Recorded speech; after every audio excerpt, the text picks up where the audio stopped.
If you're a podcast host, listen up, this one's for you. My name is Allie Jackson. I'm the host of Finding Mr. Hoecht, a dating and relationship podcast that I've been doing for 4 years now, sharing my positive and practical approach to dating that's built on my own life experience. And I wanted to share another experience that I've had, my secret behind monetizing my show. It's called Red Circle, and I was just telling my colleague about how much I love their platform. With Red Circle, not only am I getting a seamless hosting experience, but I also love the support I receive in ad sales. It's not just typical ad sales either. It's targeted opportunities based on my show and my life. And the platform is super simple. You just set your preferences and Red Circle matches you with sponsors that align with your show. You can vet every opportunity and their platform gives you great analytics. More recently too, my Red Circle team has brought me opportunities outside of my podcast on social media to really augment the podcast partnerships, bring them full circle. I just can't recommend them enough. If you want to give it a try, go to redcircle.com to get your free trial. That's redcircle.com for a free trial.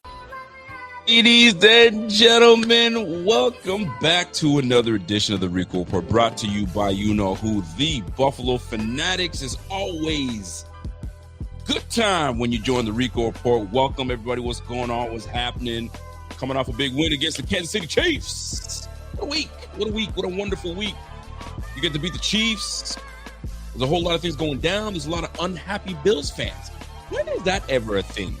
When is that ever a thing? Bills fans unhappy. Well, after the Chiefs win, the trade deadline is here. They were expecting a whole lot of things, and things didn't work out the way they thought they would. And chime in, do what you want, enter in the Bills fans that are unhappy. Is that news to us? No, they're always unhappy. That's what a lot of people would say. Welcome, folks. How are you guys doing? I hope you guys are all right. And let's get right into it. Trade deadline has come and gone. And you would think we've got the worst coaching staff in the league. Weren't we just praising Sean McDermott just 48 hours ago? Weren't we talking about how great a coach he was and how the fact that he's taken over, he's been the guy calling plays. Now we calling this brother out.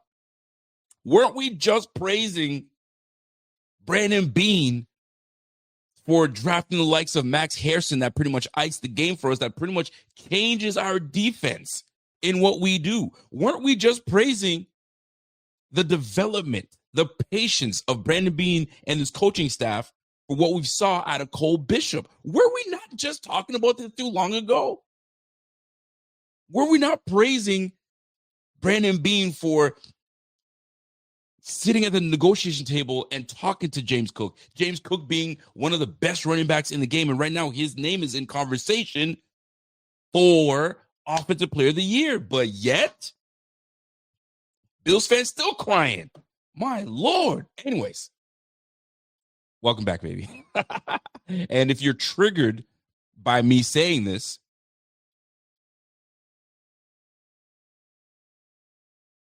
what you want me to tell you? My man said, bro, dog, wasn't that you? Hold on, bro, you was who, hold on, let me run it back. I'm reading this, but I'm not reading it. Bro, you was, who's we? That's what you're trying to say. You mean I was complaining?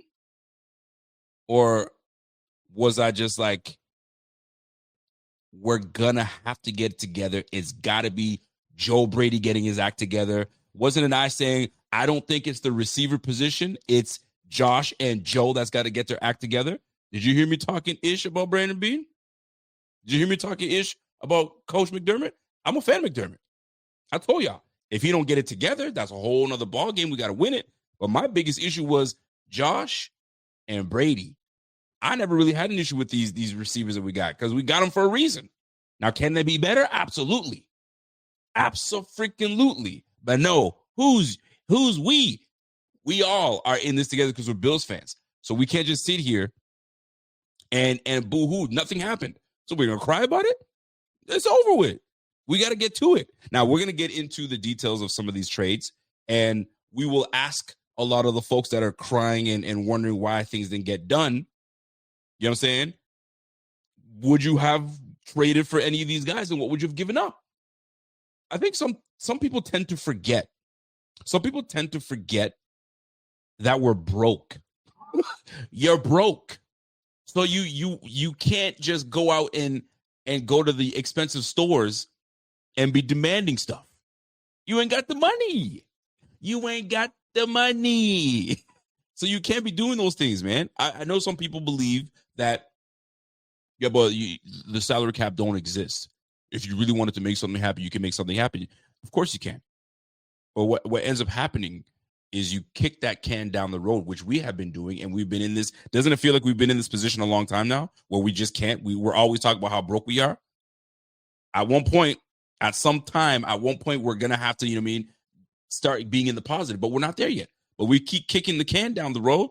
This is where we're gonna be at. But we can't. Why can't we be like the Eagles? I mean, sure, I can't answer that question. Howard Roseman's a different cat. That brother's a different cat. You feel me? But it is what it is at this point. But in all seriousness, jokes aside, if you can't make a deal, you can't make a deal. It takes two to make a deal. Could you imagine walking into a car dealership and saying, yo, I want that Jeep Compass, or I want that, you know what I mean, that Wagoneer, or I want that, you know what I'm saying, the Mazda CX-7. I got $250 a month. Make it happen.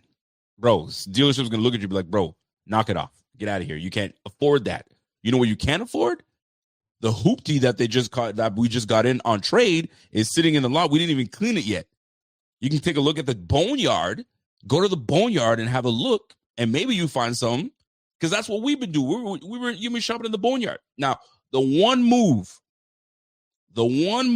that I would have absolutely said, I'm in on that, it would have been the Rashid Shaheed trade. Now, whether they got to us before we did or they didn't want to hear what we had to say, there's two ways to think about that one. I'll get into that in just a little bit. But here we are. Let's talk about these trades that took place today and your thoughts on these trades. And by the way, I'll be joined later on by my man, Carl Jones. I started the show a little earlier today. Normally I shut up around 9:30, 8:30 your time, 9:30 my time. But here we are. So here's the question. My man Doc said, yo, Rico, I'll be messing with you. You know I don't take that. Guys, you know I don't take anything negative that you get. Like, listen, when you're roasting your peoples, you're not supposed to be upset and take it personally. I don't take it personally. Come on, you know that. You know we family. But you know we good, baby. We know we good. My man said, yo, Rico, my guy, I be messing with you with that go get touchy-feely Christian Wilkins. Listen, we have to let Christian Wilkins go, by the way. But we'll get into that in just a little bit. But let's talk about what the Bills were rumored to be interested in, because there's a lot of things I want to touch on, but let's talk about what the Bills were rumored to be interested in. And let's really talk about it, right? Because I think some fans are, and I say some fans, I'll stick with some fans. Some fans, they're just happy that the Bills made a move, right? The move could have been mediocre, but the fact that the Bills made the move, they would have been happy with it, because it would have showed at least Beane is trying. Because right now, Beane not making the move, it's as if he's not trying. You don't know how much that man was on the phone trying to make a deal and strike a deal. Maybe he was trying to make something at least worth his while. So first name that I saw on the list was Calvin Ridley. Apparently the Bills were interested in Calvin Ridley. Would Calvin Ridley have been a good addition to the Bills? Absolutely, right? He's got the route running ability. He's got the quickness. He's got the separation. He's got all the tools that I believe the Bills or Bills fans are looking for or need on this offense, or need into this offense. Would he have been an addition that we would have used? Maybe. Go ask Titans fans, and they're like, bro, this guy's overrated. You ask some Titans fans, be like, oh, he's sorry. Now, whether you want to call it the offense that he's in, whether you want to call it the quarterback that he's got, who knows what the situation is. That brother got paid, and that's something that we would have had to deal with. So not only do you have to talk about trading with said partner has to now, or at least the Bills would have said, yo, but we're a little broke, so you're going to have to keep a little bit, and we'll kind of manage a little bit. Well, let's try to work something out. That didn't work out. Apparently, that was what was supposed to happen. But that never worked out. Okay, cool. Then I heard Deebo Samuels. In my opinion, I'm not in on Deebo Samuels. I think he's an overrated receiver. I think he's an overrated player. I think they hyped that brother up. I think his best years are behind him. And if he were to come to Buffalo, you would have had him and Khalil Shakir sitting in the slot doing the same damn thing. I have Khalil Shakir.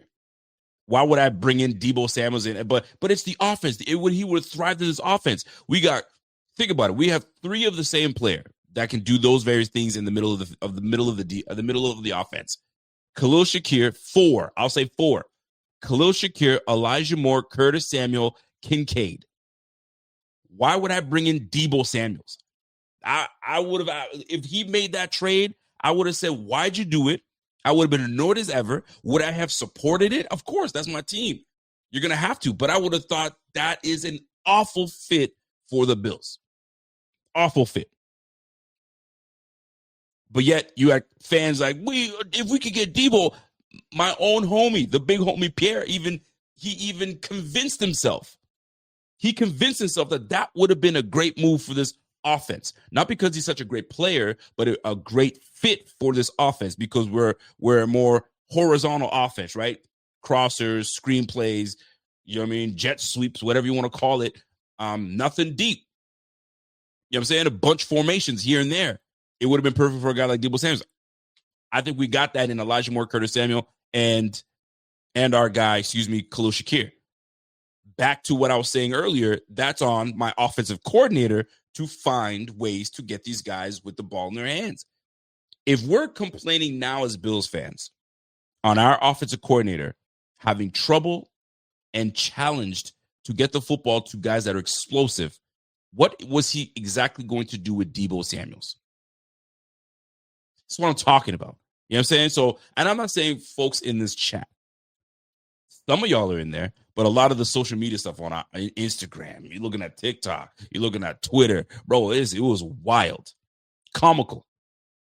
I was to the point where looking back at the picture, I was like, Brandon Beane, he's got 2 hours to make something happen. At the time, he had 2 hours to make something happen. I was like, bro, you know what he's going to tell us? Brandon Beane's going to be like that mom and dad that takes us grocery shopping. And we sitting here going and picking all the nice cereals. You know what I'm talking about, the Fruit Loops. And we're grabbing the Corn Pops. And we're grabbing, you know what I mean, the Fruity Pebbles for you Americans. You guys like the Fruity Pebbles. You know what I mean? Grabbing all the good stuff, right? They're looking at you, man. Put that shit back on the rack. I'll be putting that in the cart. Take that out the cart and go put it back where you found it. And follow me, and we're going to get the stuff that we can afford. All the no-name stuff. Now, go get the no-name stuff. It tastes just as good as the Fruit Loops. That's one scenario. We were like, in Bills fans today, just watching on social media, we wanted everything that was out there. Go get that guy. Why are we trading for that guy? Look at this guy, right? It was like it's us in the back seat. Brandon Beane's driving, and we're driving by McDonald's. We're driving by Burger King. We're driving by all these restaurants and all these fast food places that we want to go and sit down and eat and get a little something. Brandon Beane turns around and says, yo, enough of that bickering back there. We got food at home. And when we get home, we're going to make something to eat. Quit asking me to go to these McDonald's and these fast. We ain't got the money. We ain't got McDonald's money. All right? I tried. But you see all the drive-thru? The drive-thru's full. Everybody's trying to get something. We ain't got the money. So sit your behind back there. When we get home, we're going to eat food that we got at home. And that's exactly what took place today. We eating at home. And let me tell you something. Sometimes the food tastes just as good at home. You just got to, put a little love into it. A little more extra seasoning to it. You know what I'm saying? Maybe you like the fries a little crispier. Let it sit a little. There's a little more control with what you can do with the groceries that you bring home and the food you already have at home. And that's the issue. We thought we could go out there and get all the things that we can't afford. It was nice. It was nice while it lasted. It was a really good afternoon. We were guessing, having a good time with one another. Hey, do you think we could get that guy? You think we could get that guy? Maybe that guy can come over. Even I was in there. I would have loved to see if we can get A.D. Mitchell. Don't get me wrong. Don't get it twisted. But I know that A.D. Mitchell is on a rookie deal. A.D. Mitchell was drafted in the second round. A.D. Mitchell was something that you could probably afford. All these other big cats that you were trying to, get out there. I don't know. We didn't have the money for that. So that being said, Bills not making a move sometimes isn't the end all be all. Sometimes the moves you don't make is the right move. Sometimes the moves you don't make is the right move. So, calmate, everybody. Relax. Now, I'm going to do my very best to try to spin it. Let me try to be a spin doctor here, all right? Let me try to be a spin doctor. Shout out to my ball cap. I wanted to show this one off. I don't wear this one enough, so I had to show this one off tonight. All right. Let me try to spin it a little bit. So the Bills don't make a trade. Is it really that bad? Yes, I know there's some holes on this defense. However, what you saw against the Kansas City Chiefs gives us a little bit of hope. Gives us a little bit of, okay, maybe we're not as bad as we think. It's just Josh has to just, find his moments and find his slots. So hear me out. Offensive line intact. There was nothing that we needed to do with the offensive line. We have one of the best offensive lines in the game. Check. We got one of the best running backs in the game. Check. James Cook. He's got almost, 800 yards rushing already. He's got 7 touchdowns. Check. We got one of the best quarterbacks in the game. MVP. Check. O-line, running back, quarterback. You're already halfway there. We have a tight end that's finally coming into his own. And it seems as though the quarterback and offensive coordinator seem to understand how to utilize this player. And this player is actually healthy. Kincaid, check. One of the better efficient tight ends. If you look at the metrics, he's up there. Check. But Rico, that's not our issue. The issue is the receiver position. All right. Hold on, Walter. I see you. I'm gonna get back to you on that one. I see Walter's comment. Let me star that comment real quick. I'll come back to you, Walter. So now you're looking at the receiver position. And the reason I'm speaking the way I'm speaking is because we don't have a choice to deal with what we got to deal with now. The trade deadline's over.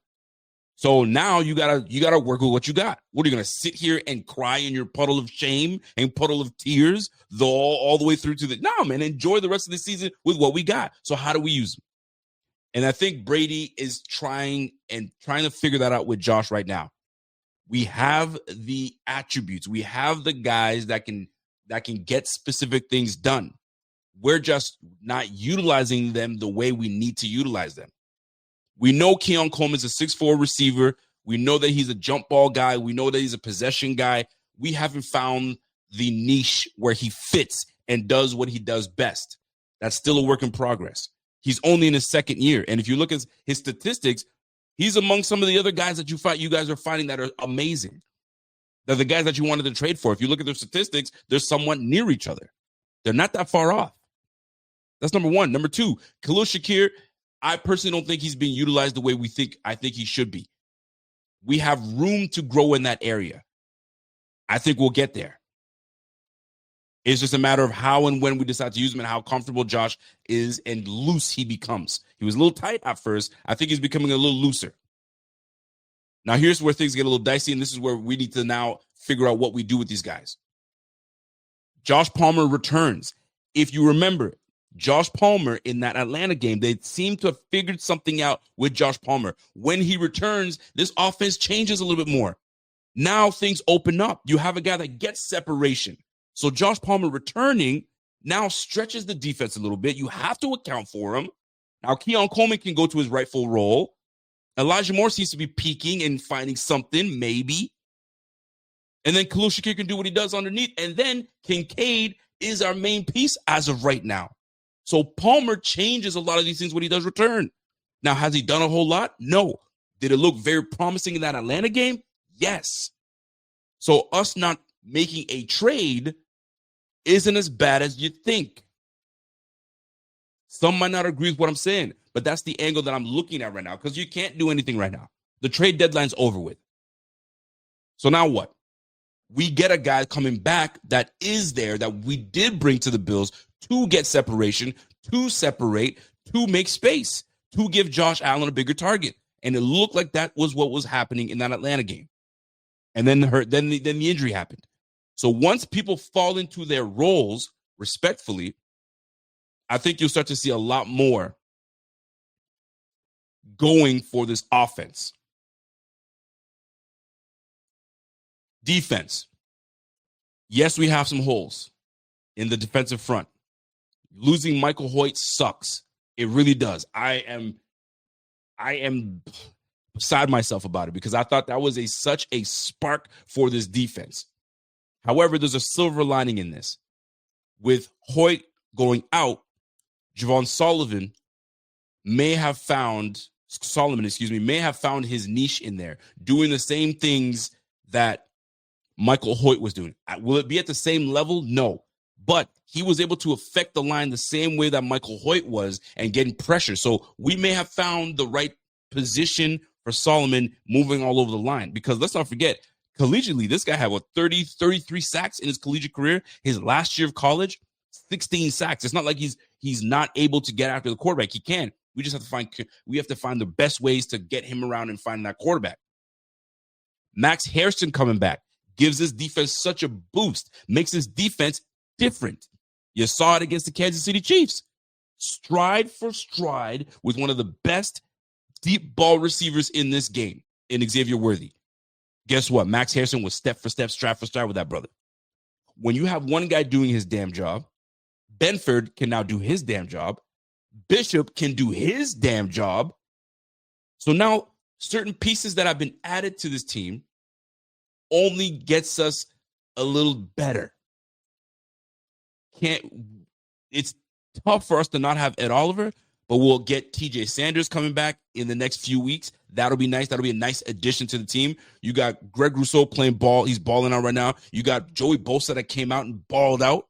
And you got AJ Epinesa that's doing a fantastic job on the edge as well.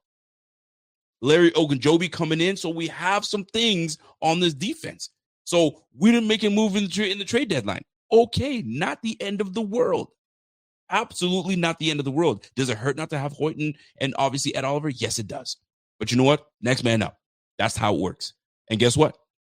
Max Hairston got his opportunity. Next man up. Is Jordan Hancock going to get his opportunity? Next man up. Cole Bishop doing great things, developing and doing it. Next man up. It's just what it is. Taylor Rapp goes down. Poyer comes up. You see the difference on the defense. Next man up. Just what it is. It's just what it is, baby. So the way I'm looking at it now is, yes, we did not make some trades. It ain't the end of the world. Sometimes the trades you don't make or the moves you don't make is probably the best move. Probably the best move. Now, I may get some guys that push back, and I'm good with that. We're not supposed to see everything eye to eye. You guys know that. What kind of fan base would we be if we all saw everything the same? Heck no. Not at all. By the way, shout out to everybody tuned in right now. We got over 250 people watching on YouTube and another 900, almost 1,000 people watching on X. Salute to y'all. Do me a favor. If you're not sharing this stream, go ahead and share the stream. If you're not liking the stream, go ahead and like that. If you haven't subscribed to the channel, go ahead and subscribe to the channel. Oh, by the way, if you haven't hit that bell to know when we go live, go ahead and hit that bell notification so you can be part of the Noti gang and know when we go live. Hit me with that. Let's go. All right. Before I come back, I got to hit this. Let me hit this super chat real quick, and then we'll get right to it. My man, Dio.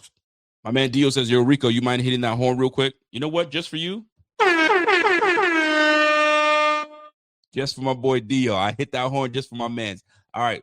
Let me get to my guy, Signified Knows, 19 months being a member. Salute to you, my guy, Sig. He goes, yo, we're one injury on offense away from Rico looking real dumb for making fun of people on crying that our GM sat with his thumb up his ass. All right, Signified Knows, you want to come for me?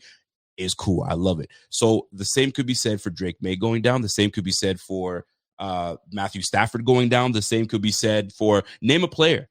Name a player. To me, if you're gonna bring something up like this and you want everybody to see your comment, come with it at least.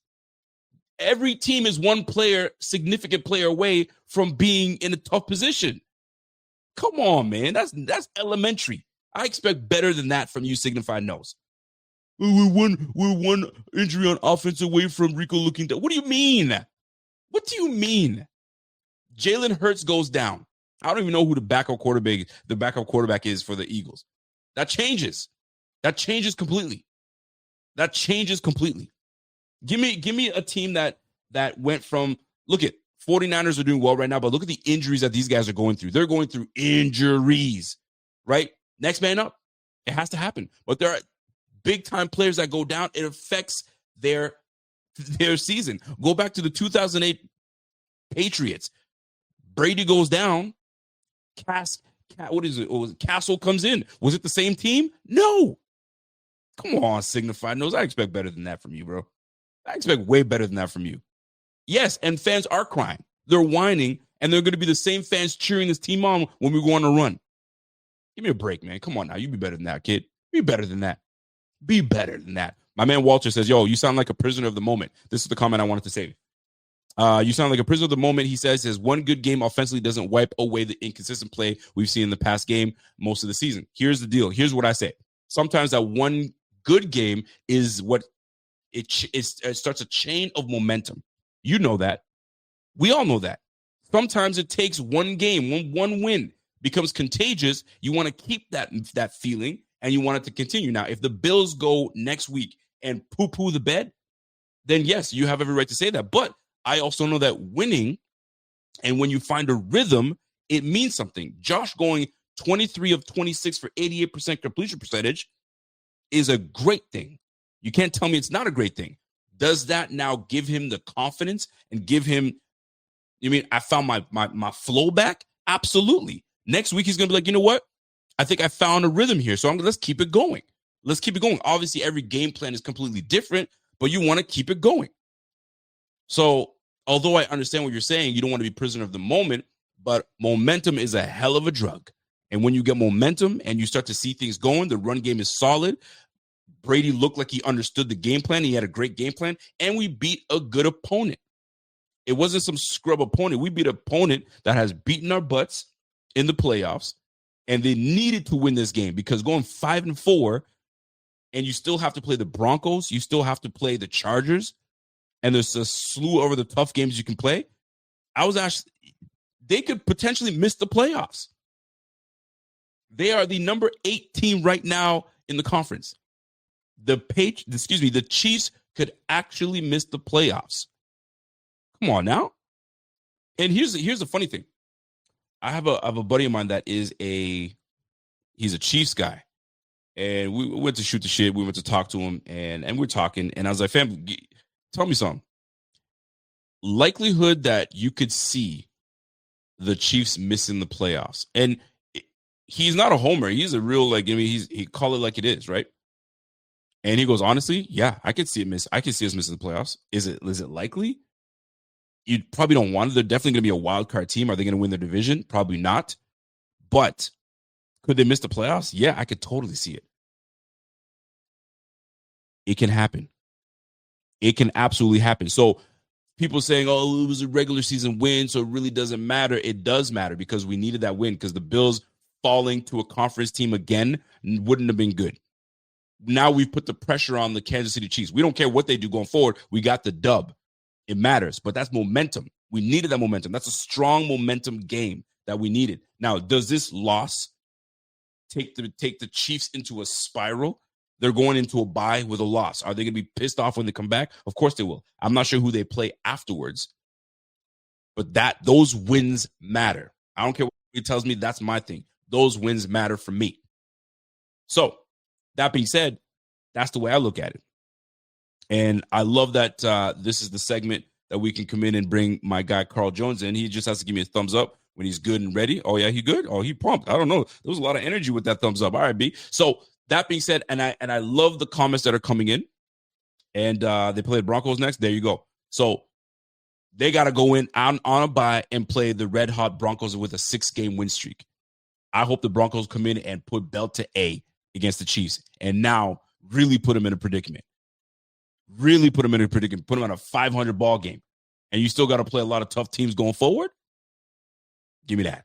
Give me that. And by the way, I'm so glad the Chiefs did not trade for Breece Hall. I would have been in shambles.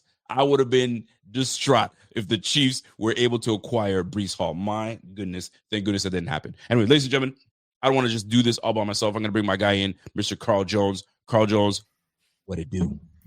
What up, what up? How we doing, baby? Listen, man, people trying to come for me because the Bills, I'm trying to tell people, hey, man, quit crying that the Bills didn't make a trade. Quit crying. And they're like, well, you can't. I mean, I'm paraphrasing here, but they're saying, hey, you're being a prisoner of the moment. You look dumb saying that because if we're one injury on offense away from being poo-poo, and I'm like, isn't every team one good player on offense away from being poo-poo? Absolutely. So cut it out with that nonsense. I'm not buying it. But you know what I am buying? I'm buying that I got my guy right next to me ready to do the big thing. So talk to me. We're going to get into the game a little bit, but I want to get your thoughts on what didn't happen or what did happen, right? And the trade deadline. Were you surprised, shocked that Brandon Beane did not make a move today? Yeah, I was a little shocked in terms of the fact that I thought they were going to make a move on the defensive line. They have a hole right now at defensive end in particular. Let's just say at defensive tackle, they are hopeful that Daquan Jones can return within the next few weeks. And the same thing with TJ Sanders if and when he returns off of IR. So that gives you Daquan Jones, Deion Walker, TJ Sanders, Larry Ogunjobi, and Jordan Phillips as your 5 BTs. But at the end, they've shown that they don't trust Javon Solomon nor Landon Jackson to be every down players for them. They've shown Javon Solomon in like bits and pieces and roles, but in terms of 40 to 50% snap count guys, they just haven't put that faith into those players. So I thought they were going to bring in a defensive end to be that player to fill up those snaps because they have the top 3 with AJ, Joey, and Greg. So like I think of a player like Draymond Jones that went to Baltimore yesterday, like that type of caliber of player where a solid player, nothing to like write home about, but just something to shore up the depth chart. Doesn't surprise me that they worked out 3 defensive ends today. So I think that the Bills are onto something there in terms of trying to figure that out. In terms of the receiver discussion, I'm sure that's a sexy thing that everyone in the comments is probably inquiring about. I've told you, I thought if they were to attract someone, they had to go get like an alpha, a wide receiver 1, because they have a bunch of just complementary pieces right now. The Rashid Shaheed thing is interesting because they just don't have that skill set at the moment. But the Seahawks basically gave up the equivalent of a 3rd round pick, giving up a 4th and a 5th. So that is probably the cutoff as to where Brandon Beane and a lot of these top executives will want to go with Rashid Shaheed for 3 months. But in terms of receiver, not too shocked considering that only one of them or a couple of them got moved. What do you think of this comment here by my man Koala? Says, some fans, not all, but he says some fans just want new toys just for the sake of we acquire something, and now there becomes expectation for said player that you trade for. Your thoughts on that type of comment that comes in? Yeah, but I think that's all of us, though. I mean, not just in football, like basketball, like that's just life in general. You just want something new for the sake of having something new. Like the grass isn't always greener on the other side. Sometimes what's at home is better than what's out there in the streets. I'm sure you guys can take that however you want to take it. But I understand. I completely get that. But look out there on the market. It is what it is. And I don't think people are wrong for feeling that way. But they felt as if there wasn't a move out there that could have helped them. Yes, Red Lobster. Yes, Hoecht, all that IO. I know I got 2 diplomas from them boys. But y'all know where my heart bleeds with them boys down in the Buckeye State. But nonetheless, though, a little shocked about this trade deadline, but not like devastatingly where I'm going to crush Brandon Beane. And here's where I'm at. I'm not devastated at all that we didn't make a trade. Like in all honesty, I didn't think that we were going to make a move today, unless the move was like, this is a no-brainer. We need that, and we're going to give up more because like we were in a buyer's market, and we were in need. So, like, we would have had to give up more than we wanted to. So, and teams know that. The Bills are desperate. So, guess what? If you want something, it's going to cost you. The one trade I probably would have made and giving up the 4 and 5 would have been for Shaheed. But my question would have then become, would he have been big enough of an asset to this team that you give up 4 and 5? Because the same fans that would have been happy about it, like myself, I would have been good. I would have been also during draft time saying, golly, we gave up the 4th and 5, and then we didn't even re-sign Shaheed. He's now a free agent. So now you run that risk. So that's the thing. Also, on that line of thinking with Shaheed, I didn't want to cut you off. But the Bills, from their perspective, I'm not in their shoes, but let's just be them for a second here. If you were to make that move, you are essentially saying either A, Keon Coleman is done, or B, Josh Palmer is a bust. That's what you're saying, because at the 3 those are your 2 outside receivers at the moment. And obviously Shaheed wouldn't be your slot. The Bills got 10,000 of those at the moment. So, like, you're basically cutting off the development of Keon. And listen, there's a lot that we've seen with Keon that hasn't been the most exciting, but the Bills front office and coaches would essentially be saying it's over with. And then Josh Palmer, you will be saying we wasted that signing that we made a few months ago. So I get it. And that's why if I would have made a trade, it would have been for a higher end player. So it makes sense to cut off a Keon, or makes sense to cut off a Josh Palmer. You couldn't have said it better. If you're going to go for it, go for it. And I think why you didn't see the Bills pull a trigger is because they were probably going for it. So maybe it would have been, BTJ over at Jacksonville. Maybe that could have happened. Maybe it wasn't on the table. Maybe Garrett Wilson, they're like, that's absolutely not touchable. Maybe they were trying to, fish something out of New York because they were on a fire sale today. So maybe that didn't happen. So that would have been something that I think all of us would have been like, all right, boom, we got it. But like, I'm not disparaging anything about Shaheed, but Shaheed, you rent him for 3 months, and then now what? Now he's like, yo, I want to get paid $20 mil a year. You're gonna be like, nah, bro. And now you got rid of your 4th and 5th, and then now you don't got the player anymore. And now you're sitting here going, we don't got the draft capital, and we know how our guy loves his draft capital in Brandon Beane. By the way, speaking of Brandon Beane, my man I'm Tired says, yo, most fans are just sick of mediocrity and depending on Josh Allen to be Superman every damn year. Let me ask you something, Mr. I Am Tired. Have we asked Josh Allen to put the cape on in the last 7 weeks? Be real. Have we asked Josh Allen to put the cape on and be Superman in the last 7 weeks? No, it's an old, I'm tired. That's an old tired line that you're using, that we want him to be Superman, because he hasn't been. You know who has been the guy? James Cook. James Cook has been the guy that we've been leaning on and allowing Josh not to be Superman. So that's a great thing.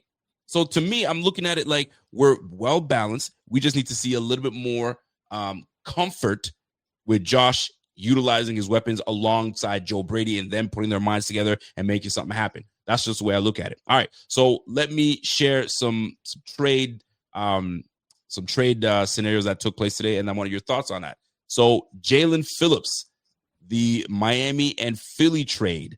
Obviously Philadelphia gets Jalen Phillips, and Philly gets Miami Dolphins get a 3rd round pick. Your thoughts on that trade? Was that a one that you're like, man, I didn't see that one coming? That's pretty crazy, or you're not really in on that trade? No, I mean, there's been a lot of rumors about Philly acquiring an edge rusher. They've obviously Nolan Smith has been out, I believe, either a torn tricep or bicep. And then they had what's DN retired on him in the middle of Zadarius Smith retired on him. So they've been in the market for a pass rusher. And I think Jalen Phillips is the exact guy that they should bet on, where if he hits, he is going to be a really darn good player. Like he's going to be a really good player. And he has a lot of injury history. So if you're the Dolphins, you may be reluctant to give him the big term deal because he hasn't been on the field a lot. But if he's in Philly, and let's just say best case scenario, and come January 15th, if everyone's healthy, you will have Jalen Carter, who is one of the best defensive tackles, if not the best defensive tackle in the sport, alongside Nolan Smith and then Jalen Phillips. Yep. He is going to see one-on-one coverage his entire time there, which maybe that wasn't the case down there in Miami. So I think it's super exciting. If you're Philly, you go all in. They have a boatload of 3rd round picks with all the comp picks. And Philly, they are very progressive and forward-thinking front office. So I want to give them credit for how they do things. If you're Miami, I'm all in. They should. You guys know. You got nothing. You got I get it. Cincinnati, Logan Wilson, linebacker, going to the Dallas Cowboys. I thought that was a big time move for Dallas. They weren't done. They went and got Quentin Williams on top of that. So they've definitely bolstered that linebacking core alongside the defensive tackle. Now you got Clark and you got my man Quentin Williams in the middle of that defense. How nasty is that for the Dallas Cowboys, and how much do they need that? And how does Jerry Jones look to people now that he made two big time trades for two impactful players on this defense? Your thoughts on that, Dallas Cowboys? Yeah, Jerry talking on both sides of his mouth, though, because like he said today, I'm getting up there in age. I don't know how many of these I got left, but then you traded one of the best defensive players we've seen in the last 10 years 2 months ago. So like Jerry, unless you age 10 years in 2 months, my boy, I don't know what you're talking about. But in all seriousness, no, Quentin Williams, obviously Bills fans know, is an all-pro player. Logan Wilson is a starting caliber backer, which they just haven't had this year. So that'll be a on paper an upgrade for them. I will say from a Jets perspective, I do really like them getting a 2027 first, because for those who aren't tuned in with the college football space, there are a bunch of creatures that are sophomores right now that should be fabulous players and very intriguing. So having 3 first-round picks or 2, however many first-round picks they got 2 years from now, I thought that was good business by them. I like it. All right, let's keep it rolling with that. So Dallas has bolstered their team. How about this one? Jacoby Myers going to Jacksonville. So now you got BTJ, and you got Jacoby Myers. Obviously, when Hunter comes back, you'll have you have some weapons for Mr. Sunshine himself. Your thoughts on Jacoby Myers? Big difference maker for these guys, or just an okay receiver? Well, I think he's a good player, and I think he fits what they want to do, because in theory, if BTJ is your vertical guy and you just keep him outside of the numbers, traditional X receiver, think old school, and then Travis Hunter can be kind of your dual all guy. Jacoby Myers is that intermediate to short range player that could occupy that part of the field that could really help out of Trevor Lawrence. All those highlights or lowlights you've seen of BTJ this year have been over the middle of the field, which isn't really his game as he's shown. Well, that can be where Jacoby Myers fits in and helps out Trevor in that regard. So I'm interested to see if they re-sign him this offseason. You probably have to after trading capital for him.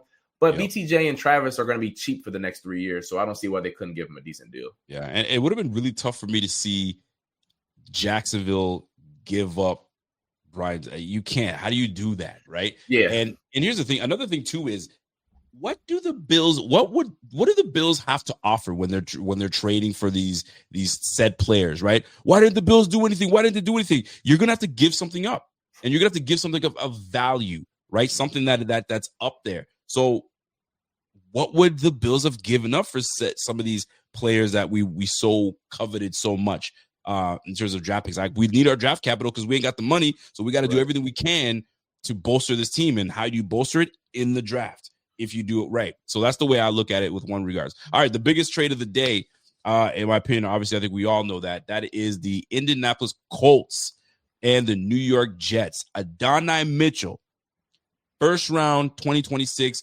first round 2027, and they will receive the Indianapolis Colts will receive Sauce Gardner at the end of the day. Your thoughts on Sauce Gardner going over to the Indianapolis Colts? Now, before you jump in on that, all I've been hearing and seeing is that the Jets fleeced the Colts.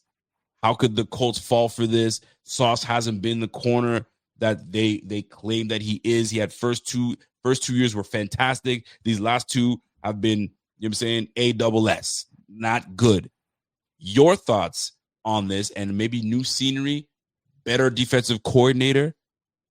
Does he reinvent himself and show you why he's Sauce Gardner? Talk to me on that trade. A.D. Mitchell, 2 first-round picks. And I think on the surface, I like both. It may seem like a bit of an overpay for a cornerback that's not a playmaker, because there aren't many cornerbacks in the NFL that are playmakers. I mean, Stingley, PS2, and I think Denzel Ward is that.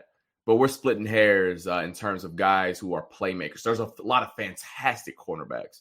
But giving up 2 1s for a corner, you better be PS2. You better be PS2. So I don't know about the price that they gave up, but in terms of the on-field player, I think schematically is a much better fit for Sauce. Sauce isn't a heavy man guy. That's just not who he is. He's a much better fit in zone. You saw that at the University of Cincinnati, and even the first few years with Robert Saleh, they weren't a heavy man team, and now he gets to play with Lou Anarumo, who obviously Bills fans know can cook up some nasty stuff on the back end. He did it with all those years with the Bengals. So now if you're the Colts, you have Cam Bynum back there at safety. You have Kenny Moore in the slot. You have Mooney Ward when he gets off of IR, that concussion he suffered earlier this year, and Sauce Gardner. That's a real funky secondary that you can do a lot of creative stuff with. Now, in terms of the draft capital, if you're the Jets, well, that contract really wasn't helpful for us, so might as well sell high in the moment and hopefully buy low on a wide receiver that has a lot of traits in A.D. Mitchell. So I like the move from both parties. It's a bit of an overpay, but in terms of just this on-field, what Sauce Gardner can do, I think he's going to step up and shine in Indianapolis. Listen, I think that this is on brand for the Colts. You have a new owner, if you will, that's been heavily involved with what's happening, and I think Mrs. Irsay may have taken a page from the Rams and said, "Yo, if our issue right now is corner and we don't have one, and we got 2 first-round picks that we can give up, and we have a quarterback that isn't getting paid like top tier, but he's getting paid decent, fam, go and get your guy. Go and get your guy if that's what's going to bring it." And right now, I have a buddy of mine, Lawrence Owen. He's a Colts content creator. If you guys, I've had Owen on our show before, and right now I was joking with him. I was like, "Yo, what's it going to take to get A.D. Mitchell, man? What do you need? You want Trey White? I can give you Trey White." He's like, "Bro, we need a real top dog corner because everything on this defense is great. It's just that we're just getting beat." And he's like, "Let me tell you something. Let me show you something." He goes, "The last 5 weeks, the Colts have they've been the number 2 in the league in QB pressures. These guys the pressure rate has been nasty. So now go ahead and get a corner that can shut down the side of the field or whatever they decide to do. This Colts team could be a dangerous team." And sometimes you need a player. If you're going to trade for a player, you want to be a player that's going to be a difference maker. What bigger difference can a player make than a corner that can shut down half a field? Now, is Sauce that guy? Debatable. In this defense, could he be? Who knows? But one thing's for sure, they definitely got themselves a team that you gotta really pay attention to the squad because you got some good ones out there. So shout out to the Colts. They really did the damn thing, and let's keep it rolling. Now, aside from the trades, I know I got you for a few more minutes, so let's get into real quick your thoughts on this Kansas City game that we just had and your overall thoughts. I saw some film that you put up there. Fantastic, by the way. I love, by the way, the voiceovers. Keep it up, baby. That's what I need. I need that. I need more of that stuff, man. So talk to me. Your thoughts overall on the game. Max Harrison, Cole Bishop, the offense, the flow, the whole thing. The floor is yours. Talk to me. What do you think? I'll start with the offense because I think that's what we learned the least about with that team, with that side of the ball. When they're ahead of the sticks and they are humming, they are an elite unit. We knew this going into the game, and I don't think that game really changed anything about how I feel about them. They can run the ball on anyone if they have the right looks. And then they respectfully gave number 23, I'm not going to call anybody out, number 23, the Chiefs linebacker, they gave him the red dot treatment where they found him a lot and they took advantage of that weak spot on the Chiefs defense. So that's good on Joe Brady, good on everybody for executing that. So when they're humming and they are ahead and not trailing and the offensive line can win, Bills offense A+ like we saw Sunday. What's cool, though, is that defensively they did some stuff that we hadn't seen, quite frankly, in a very long time. Obviously, the athletic youth that they pushed into this defense via the draft, most notably Max Harrison and Cole Bishop, shined. Yep. Max had a few plays. Obviously, he only played 50% of the snaps, and he really had 2 plays where he stood out. Obviously, the track meet that he had with Xavier Worthy down the sideline was beautiful. Teach tape and how he executed that. And then also the interception that he had was, quite frankly, was more of a Bishop play and how Bishop executed that. But I will say this about Max, about his play with Xavier Worthy. That's so cool. And for a Bills fan, just to peel back the curtain a bit. The Bills in that play gave off the illusion that they were playing press man coverage. So that means that Max Harrison should have his back to the quarterback. And then on the snap, they bail into a cover 3 look, which means Max Harrison has visual eyes on the quarterback. And are we talking on the Max Harrison interception? No, we're talking about the incompletion down the sideline, right in front of the Bills sideline to Xavier Worthy, the first one, the go ball, the straight go ball, track meet. Oh, the stride for stride. Yeah. And so they were in press man look, and then they bailed into a cover 3 look and executed that. You can get away with that call when the cornerback is super athletic. Because let's just say that, I'm not going to call anyone out. Let's just say it's me right now in my bum hamstrings. I can't be in press man and bail in the cover 3. because I don't have the speed to stay on top. Actually, this is play right here. So if you guys look at Max Harrison right now, you pause it right now. If you look at Max, the Bills are in a man look. Yeah, pause it. Are in a man look across the board. But on the snap, let it play for a little bit. And then on the snap, all right, let it stop. On the snap, they are in a cover 3 look. And you can't play press bail from that if that corner isn't a really good athlete. They wouldn't be able to do that with Trey White. Because if they did, bombs away, we don't think that you can run step for step with that guy and still give off the man coverage disguise. If you guys know what I'm picking up there. So when you have guys who are really athletic, you can do some funky things disguise-wise, because I promise y'all, if this was Trey White right here, Trey White is 7 yards off the ball and the jig is up. They know it's not man. The jig is up right here. The jig is up right here. Yeah, it's strike up the band. So I think that's what's cool.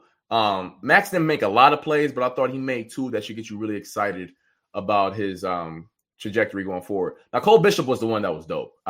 He really put together for the first time, in terms of the totality of a game, his athleticism plus instincts. He did it from the nickel position. He did it rolling down from safety. He did it at center field. That's the stuff that should get you juiced up as a Bills fan, because coming out of Utah, he was more of a box guy. He was more of a safety where you're like, oh, man, like, okay, just keep him around the line of scrimmage, cover tight ends, and do things of that nature. Well, that boy did everything. You see him right here covering a tight end, pressed up on the line of scrimmage. He did that. Later in the game, that boy guarded Xavier Worthy across the field. Later in the game, he was center field, did a baseball turn on the play where Max Harrison picked it off, and would have got the pick if Max didn't get it. He was everywhere. He was the low hold defender on one play and came off of the man look, played zone, and got the PBU on Rashee Rice on 4th down. He made so many great plays that should get you excited about his development. Obviously, it's one game. I'm not going to sit up here and tell you that he's some great player or anything of the sorts, but I'll just say it was super dope in how he executed. Like, one play, a nickel running across the field with Xavier Worthy. The very next play, my man, you think his man is not, zone, come off there, PBU. Should have been a turnover. We'll talk about the scorekeepers with that one. Then, obviously, I can hit 2, thump Travis Kelce right in the midsection. Like, these are all different things from the safety position. Then the next play, he's at safety. Scratch that. Let me roll down, make a tackle in space. One of the hardest things to do in football. That's why I'm talking to y'all right now. I ain't got a helmet on because I couldn't do that. And then I think later on in this clip, we are at the half-field safety. We got to plaster to a guy at scramble drill. Okay, I got to find this guy that's going to make another play on the ball. Once again, and when you max the instincts with the athleticism. And then this is beauty, man, because we didn't know he had it in his bag.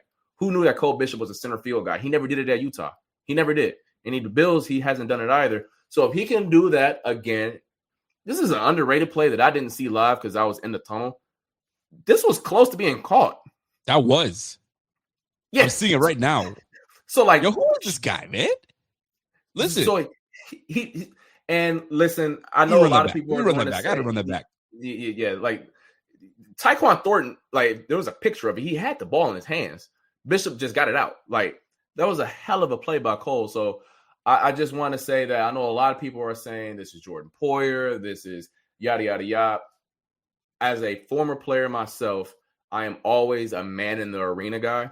Cole Bishop is the man in the arena. He is the one that has to strap up on them pads and go out there and execute the calls. And good on that brother for executing those calls and playing the way he did Sunday, because there is nothing more exciting than a guy who has taken his lumps, was maybe written off at times, and went out there and played like that on a stage where 31 million people, I think, were watching.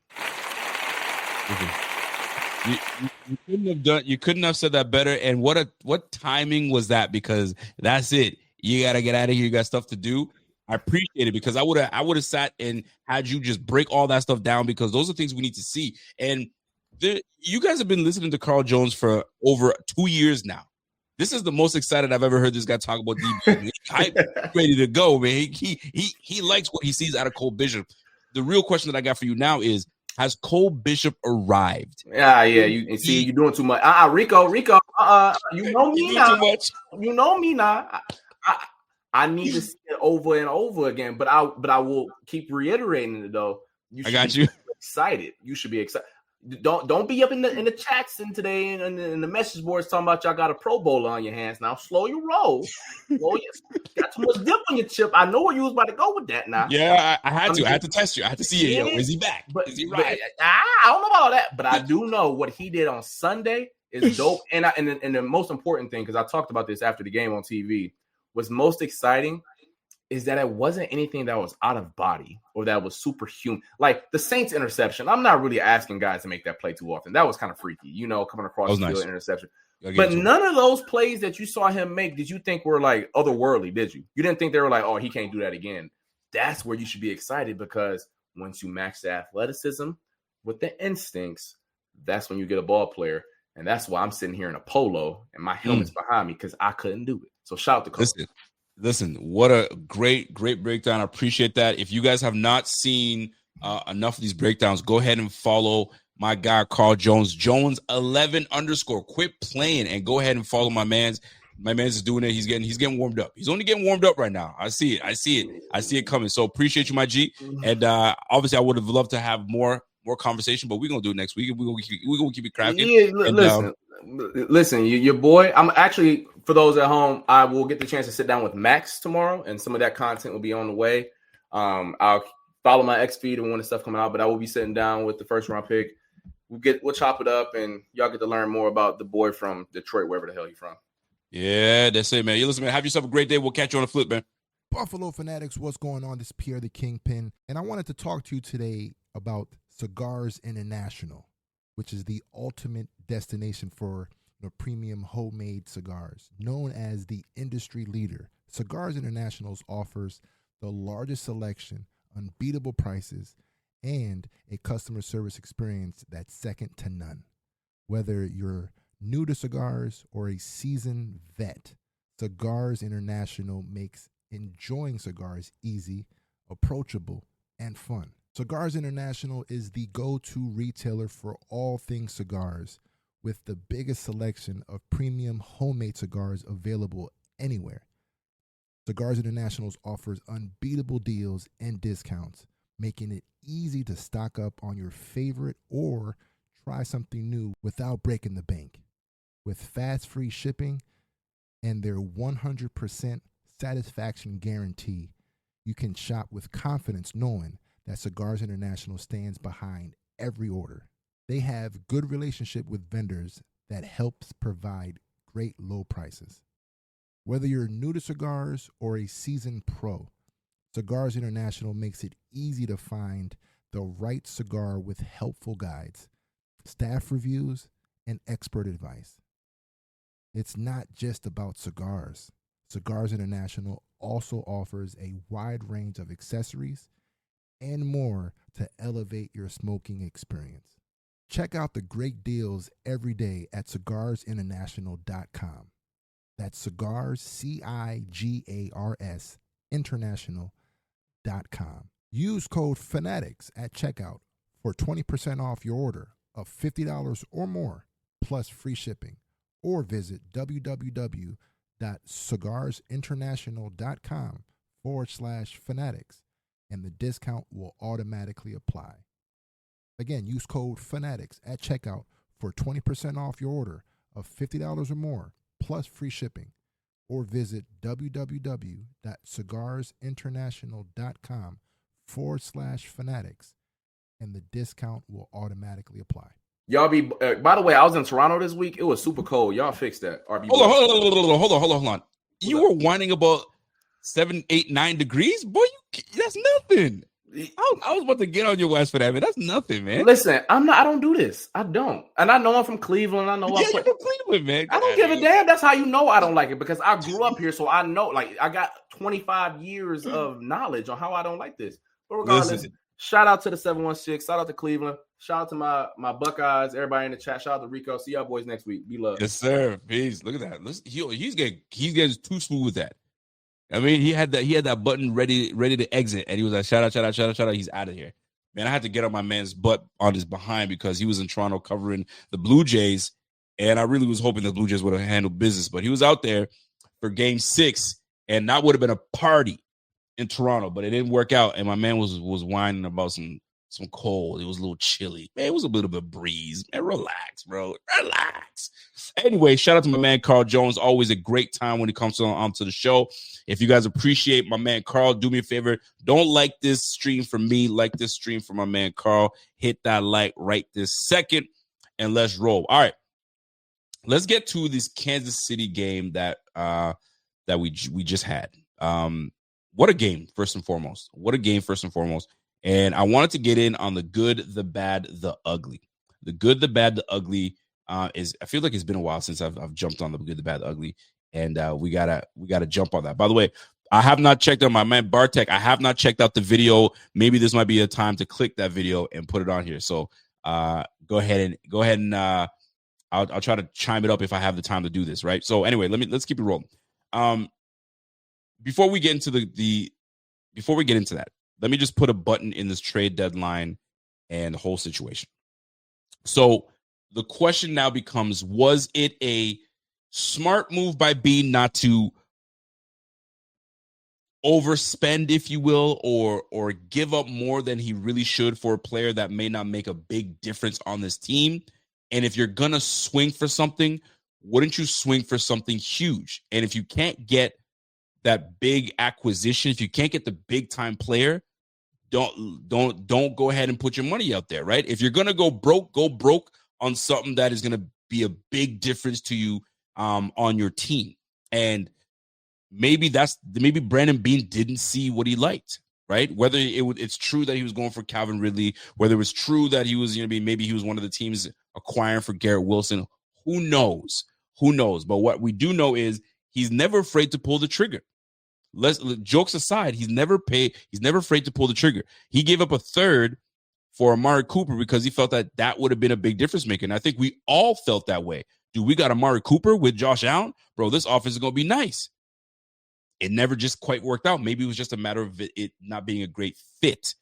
However, if he was able to make a move this trade deadline today, I'm sure that we would have been talking about it today right now. But the fact that he did not pull the trigger, it goes to tell you that just maybe it just wasn't enough to sway him enough and not have to give up too much. Now, is there someone that, like, out of everybody that was made available by trade today, is there one of them that I would have like definitely jumped on? I mean, AD Mitchell was one of them that would have been inexpensive, but then you would have had to give something up for AD Mitchell. And these guys know that we're desperate. So that means you're giving up a lot more. So are you willing to give up a second for AD Mitchell? I don't think so. Are you willing to give up a third for AD Mitchell? Is he going to make that much of a difference for you? Who knows at that point? So those are the things that I'm referring to. So it has to make sense. Just making a trade just for the heck of it it doesn't make sense. Because it's gotta fit for not only your quarterback and fit for not only your team, but fit for the locker room. And Amari Cooper, I'll use Amari Cooper because he's the last guy we traded for as a receiver. Good receiver, great receiver, bad fit. So if you're a bad GM, in my opinion, you go and swing again and something you miss on. Because that third round pick that we did not have last year, I felt that it was a pain in my butt. I would have really loved to have that. But we have to, maneuver some things around. Anyway, that's not the point. The point I'm trying to make is you're supposed to learn from your mistakes. So if it didn't work out because we swung for some and it wasn't the same, you're more calculated. You're more calculated on the move you're going to make. And I think Brandon Beane is smart enough to say, ain't nothing out there that's good enough for me. So that's why I didn't do it. So was it a smart move or a missed opportunity? Now, where I may find the missed opportunity is trying to find a defensive tackle to fill that void, right? Where could there have been somewhere that we could have grabbed someone in this place, right? So here's the deal.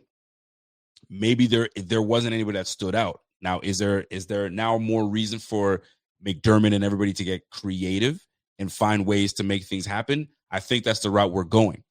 Now, we've seen guys develop. We've seen guys develop at their own time and coming in and doing what they need to do. We still got a third-round pick. I believe it was third round. It was a third round. Third-round pick that yet has touched the field, right, to really make an impact. He's been on the field, but never an impact. Was he playing last week? No, inactive. He's been inactive most of this year. We would love to see something from Landon Jackson. So this would be a moment where Landon Jackson steps up and really tries to find his way onto the field and make an impact. But right now he hasn't, because if he had, he'd be touching the field as often. Some are looking at this as what a wasted pick in Landon Jackson. And as of right now, it does look like a wasted pick. But you guys have to also know that you need time to develop. Everybody has a different time frame that they develop. Case in point, Cole Bishop. Now, injuries did play a part in Cole Bishop's development. Obviously, he wasn't able to kind of have a full training camp his rookie year, and then some of that happened this year again, but he was still able to come in, and you can see the fruits of that labor working out right now. Fantastic game he had last week. We need to see it again and duplicate.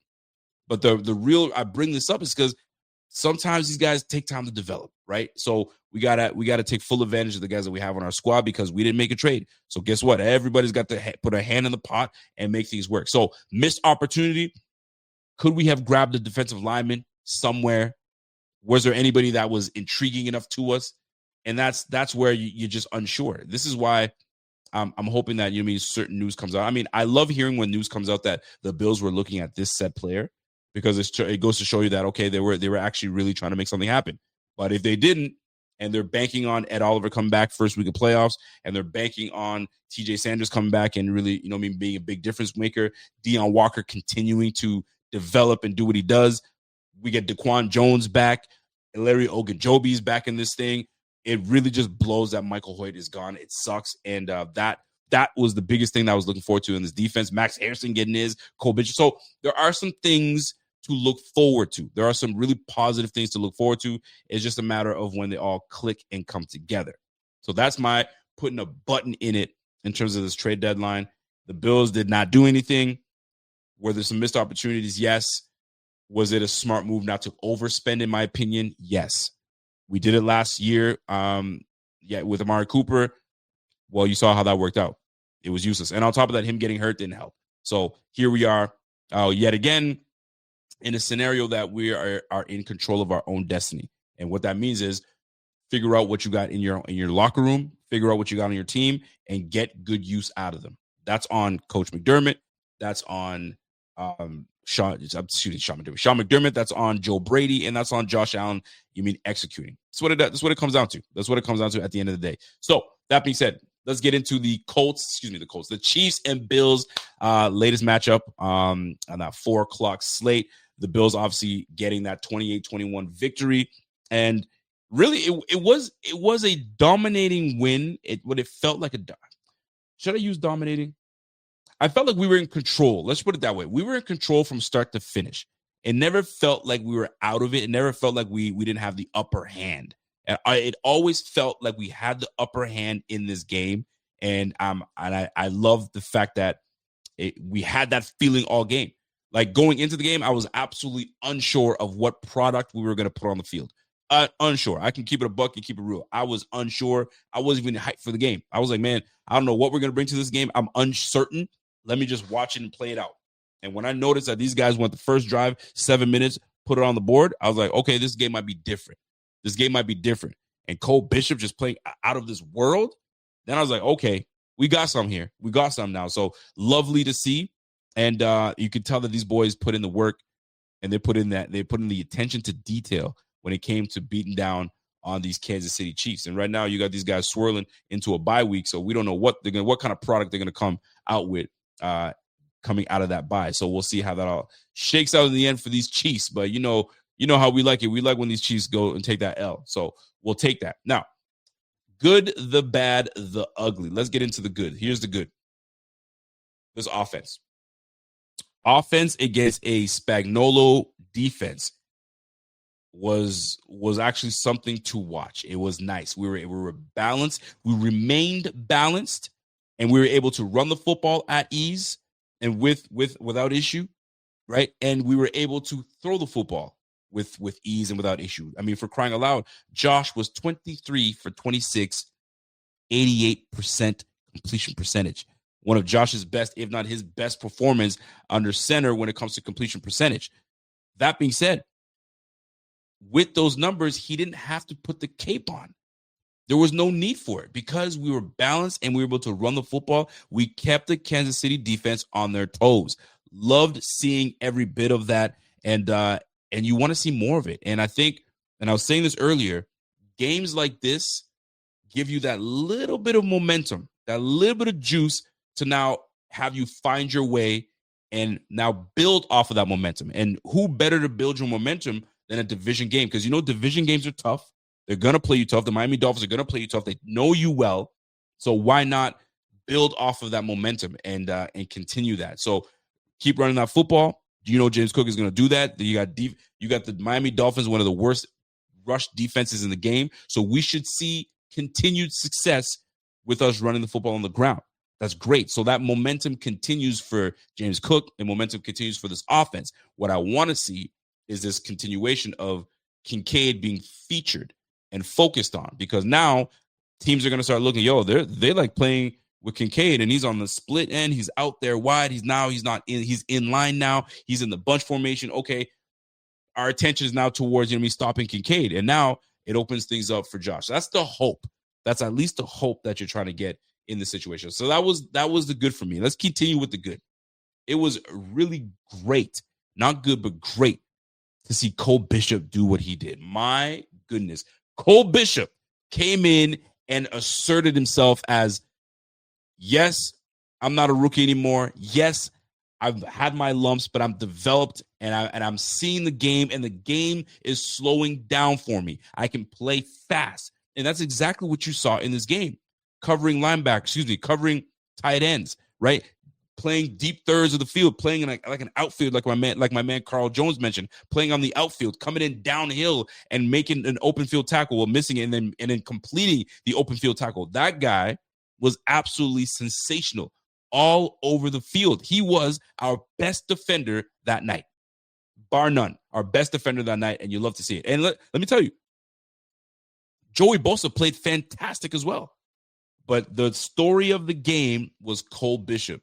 And you want to see a lot more of that. And it has a lot to do, obviously, with being in the system for a second year. Also playing alongside Jordan Poyer and maybe learning alongside Jordan Poyer all year round. Listen, like my girl Laura said, we should be absolutely proud of the performance of Cole Bishop and what he was able to provide and what he was able to give to his team. A spark. This was an absolute spark. And here's a great thing. There are moments that our DBs are not going to have their best days or best rep. This is where the safety comes in the name safety. The safety comes in as that safety valve and say, yo, you messed up your route, but I got you, right? I got you. Don't worry about it. I'm with you. He was back there batting that ball down with Tyquan Thornton. He was back there, giving support on Max Harrison. If you go back to that Max Harrison interception, let me see if I can find it. If you pay attention to Cole, if Max Harrison is not there, let me see if I can try to find that in these clips. If Max Harrison is not there, ladies and gentlemen, that is an interception for Cole Beasley. Let me see if I can find it. That's an interception for Cole Beasley I'm saying Cole Beasley. That's an interception for Cole Bishop. And that's where, okay, here it is. I found that clip. Take a load of this. Let me share my screen with you guys real quick, right? And let me remove this. It's good here. So if you pay attention to Cole Bishop's on the back end, if you see my screen here, Cole takes a great angle because angles is what was missing. So Cole's in his back pedal, turns his hip. He's like, nope. You see that hip? That's that quick baseball tip, that little switch to the hips, turns over, and now he's got a great angle. And look at this. If Max Harrison's not there, look at Cole. Look at Cole. Hello. He's right there. Let me see if I can slow this sucker down. Because those are the things that stand out. Can I slow this sucker down? Yeah, I can. Pay attention to Cole Bishop. I keep saying Cole Beasley. So there he is. That does a speed turn. There's that speed turn. Boom. Speed turn. He stays going towards that corner. Doesn't flatten out, but look at the dive. If it's not there, he's right there for that pick. Boy, Cole Bishop was all over the field, and you love to see it. That's what you want. And so great afternoon by Cole Bishop. You love to see it, and you love to see more of it. So the good, obviously, Josh Allen with a fantastic day, just hitting everybody and do what he needs to do. James Cook running the football well. The O-line was blocking their ass off. You love to see that.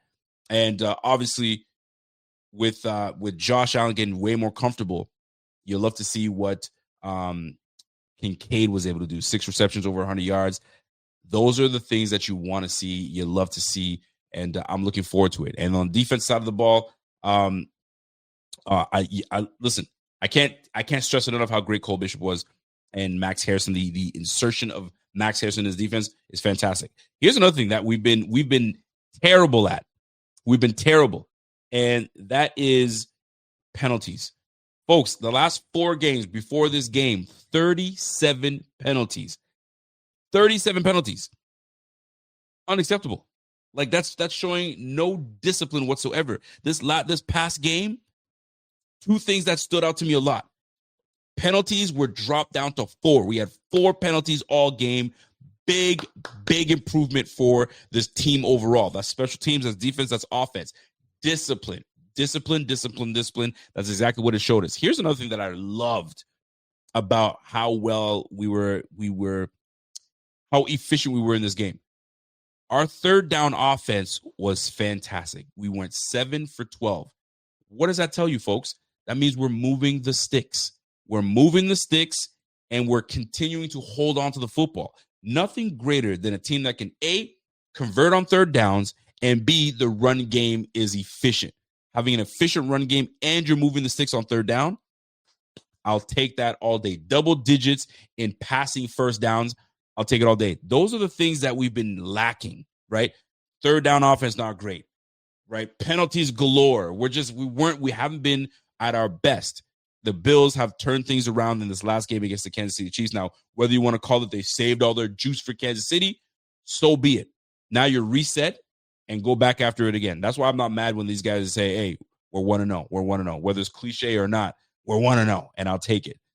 Is there anything that I'm missing that was part of the good, the bad, the ugly, which we haven't got into the bad yet? But what was I missing? Anything I'm missing? I keep saying Cole Beasley, right? Isn't that crazy? I gotta quit that nonsense. Talk to me. What are you guys' thoughts? Let's talk it out. If I missed something, let me know. Bosa was fantastic. The defensive line was great. You know what? Here's another thing. We had a pass rush, ladies and gentlemen. We had a pass rush. There were moments where we were just rushing with 4 and we were getting home. And if we weren't getting home, we weren't allowing Pat Mahomes to sit pretty and deliver footballs. We were able to keep Pat Mahomes to under 50% completion percentage. This brother wasn't hitting anything. Inaccurate, not getting his feet set because we were all over his behind. That pass rush was something. This is something that I'd love to see us build off of.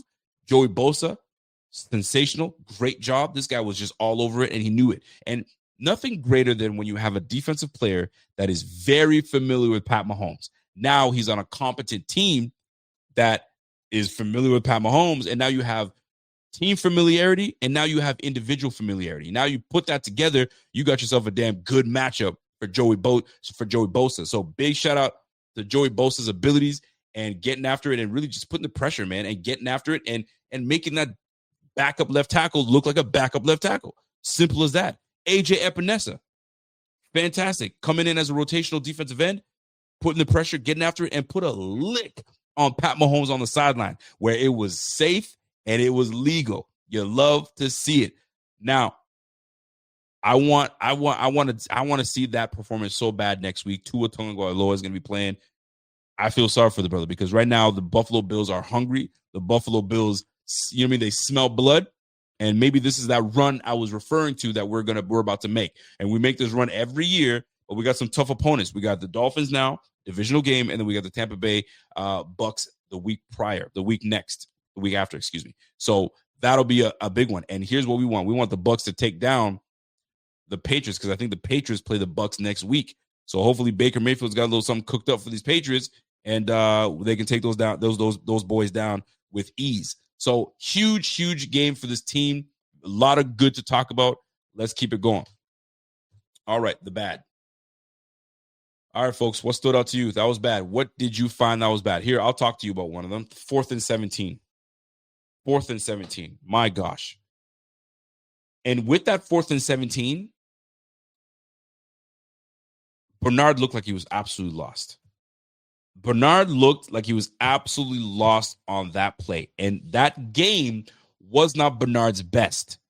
And this is why when reporters and beat reporters were asking Coach, hey, what's the situation with Shaq Thompson? And what's the situation with Bernard? And Coach was non-committal. He wasn't saying, hey, this is Bernard's position and that's what it is, and there's nothing to talk about. He was non-committal. And the decision was made very easy for Coach to not have to really talk about it because Shaq Thompson was hurt with his hamstring. Now, how long he's out with the hamstring, according to Coach, it's day to day. So we should be seeing Palmer back soon. We should be seeing Shaq Thompson back soon. And then we will now see how they truly want to play this defense. Now, we're if you've noticed, we play a lot of nickel, but we have been playing a lot more base defense, which means we've been playing with 3 linebackers a lot. So we play with a lot of 3 linebackers. We play a lot of dime. And we play a good majority of is nickel, but we've been a lot of a base defense as of late. So let's focus and pay attention on what they decide to do with Bernard, Shaq Thompson, and that whole scenario with Matt Milano and everybody. I'm looking forward to seeing how that goes. But for me, the bad 4th and 17. There was a big 4th and 17 play that I absolutely hated. It was too easy. And the thing that kills me the most is that your coach calls timeout for you guys to regroup, and you still give up 4th and 17. 17 yards? Are you kidding me? No, you're supposed to be a defense that is better than a lot of these defenses that are out there, and you're giving up a 4th and 17 when you know the pass is coming. Give me a break. Give me a break. It's not happening, man. They're not going to run a screen on a 4th and 17 and then, look to give it up. They were going for it, and they were going for the sticks, and we gave that up. No, man, that thing was that annoyed the heck out of me. I was like, I can't believe that. Not only that, then we had the 3rd and 11. 3rd and 11, and there was a miscommunication between Hancock and Bernard was sitting there pointing, you should have been here and you should have been there. That whole situation was something we need to clean up. But giving up those big plays right there was not in our best. And here's the thing. Those 4th and 17 and 3rd and 11, it feels like the Chiefs converted a lot of those in that game. It really wasn't. They converted 3 for 13 on 3rd downs. 3 for 13. That's less than 30%. That's what you're in the 20s at this point. Not great. So defensively, overall, we did fantastic on defending the sticks and keeping these guys beyond that. But they also went for it twice on 4th down and converted 2 out of 3. But for the most part, I'll take that defensive performance over Kansas City all day, every day. But those 4th and 17s, the 3rd and longs, we cannot give those plays up and giving these guys more opportunity to go downfield. Just can't do that. But that I did not like. Prater, I guess Prater missing that field goal, whether you want to call it bad, I saw that in the comment section. Listen, man, it doinked. It's not like he missed and he shanked it badly. It doinked off the sideline, whether you want to call it the wind, whether you want to call it bad luck. We'll let y'all decide on that. But the missed field goal was tough because that would have iced the game, and we're not even talking about it, right? They would have just kneeled that bitch out and call it a day. But here we are. That's what the case was. So that for me was the bad. Anything stand out for you guys in terms of the bad, other than the 4th and 17, the 3 for 11, and then they converted on that? Anything? Here's another one for me. Wasted timeouts, right? And I think my man Podcast Junkie, what up? He goes, the timeouts were necessary. One of them, we would have had the penalty and given the Chiefs the 1st down. So whilst it's annoying, McDermott did his right thing. I know he did the right thing. But I'm mad that we had to burn the timeouts because we're not organized, right? Calling the timeout was wise, but also it's because we're not disciplined enough and organized to know where we're supposed to be and what we're supposed to be doing. We had to burn 2 timeouts. God forbid that something took place and we poo-pooed the bed, and now we're down to one timeout. And I don't know, let's just say the Chiefs end up scoring is 28 all, and now we got the ball back with, I don't know, a minute and change left or 2 minutes left. And that's where we want to use all our timeouts. And now we're down to one. Let's just say the scenario played out that way. That would have sucked because guys aren't where they're supposed to be and doing what they're supposed to do and accountable. You can't have that. You got to be better. You absolutely got to be better. So that's the one thing that stood out to me in terms of the bad. That's the one thing. By the way, we got almost 1,500 people, 1,600 people watching on X. We got another almost just shy of 300 people on YouTube. Do me a favor, man. Yo, hit that like while you guys are in here. Smash that like, hit that notification bell, and hit that subscribe button. Quit playing, get to it. And if you need some motivation on remembering how to do it and all that stuff, guys, it's really easy, man. Just exit from the screen real quick. I know you'll be back. Hit that subscribe. And if you're watching from your phone, hit the bottom of the screen and you go from there. Help your boy out. Go ahead and hit that button, subscribe to the channel, all that good stuff. Let's grow this thing. And when you hit that like, folks, remember, it helps out with the channel growth, and it pushes that. You know the algorithms, man. You know what I mean? It pushes it out to people that, you know what I mean, our Bills fans that don't know anything. Be surprised. To this day, we have people that are like, yo, I never knew this channel existed. Sub. Love it. So do me that favor. Help me out. Help out the channel. Do all those good things for us, and let's keep it rolling, and let's keep it buzzing. All right. Next up, the ugly. I don't think we need to go anywhere else with ugly. Michael Hoecht.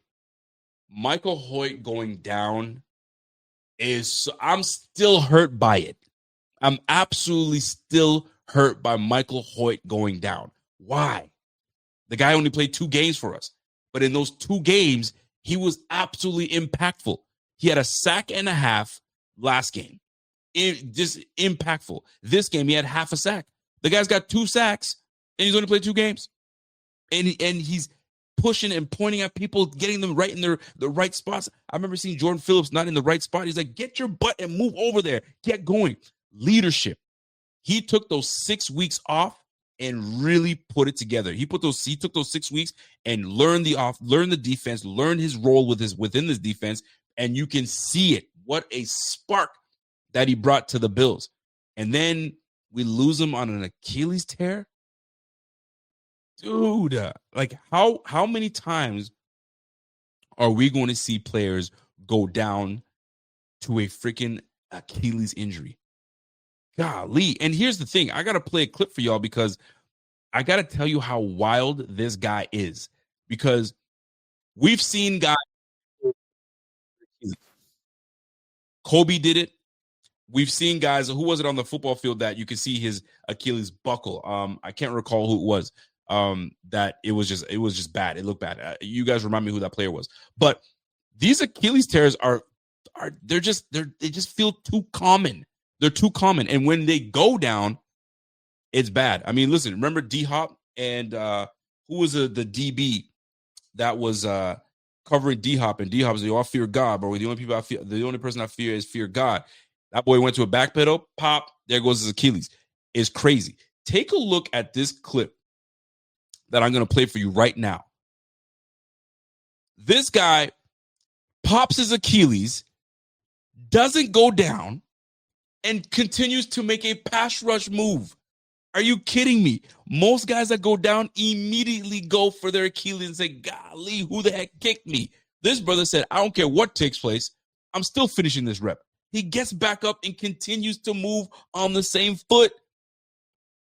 Absolutely wild. This is when you know this guy is built different. And not only that, walks himself off to the field, doesn't take a cart, doesn't do anything, doesn't go back to the sideline, and doesn't go back to the locker room. He says, nah, I'm staying with my squad, and we're going to see this thing through. Bro, this guy's a dog, man. And this is the ugly. We miss out on this. Look at this.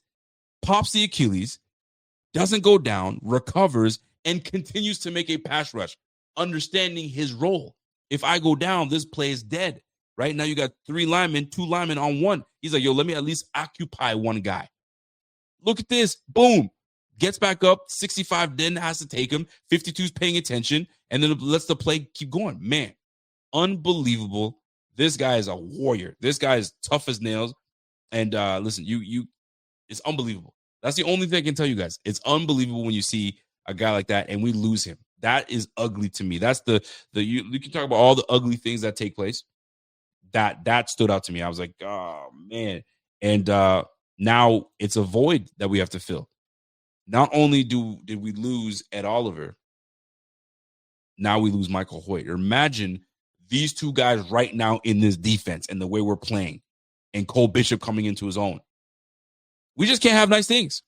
We just can't have nice things, man. Every time we're close to having nice things, bro, we got to go through it. But we're not the only team going through it. You go take a look at the 49ers, the amount of guys that they've been losing the last 2 years, and now they lose their first-round draft pick in Mykel Williams. Bro, it's tough. It's tough, man. That's what it is, man. Grand opening, grand closing, man. That's what sucks about losing Hoecht, man. What a tough loss to lose with Michael Hoecht going down. So to me, that's what stood out as being ugly in this regard. So anything else stand out for you that was ugly? Was there something that was in that game where you're like, yo, don't forget to talk about this because we hated this or this, that, and the third? To me, dropping the Kansas City Chiefs to 5-4, the Bills propping themselves up to 6-2, now with some momentum behind them. Listen, I'll take that all day. I'll take that all day. So salute to each and every one of you guys in this chat. I'm gonna play a little clip here. So I can play for you guys, courtesy of my guy Bartek, and he says for me to listen at the 2 minute. It starts at the 2 minute 30 mark. So let me.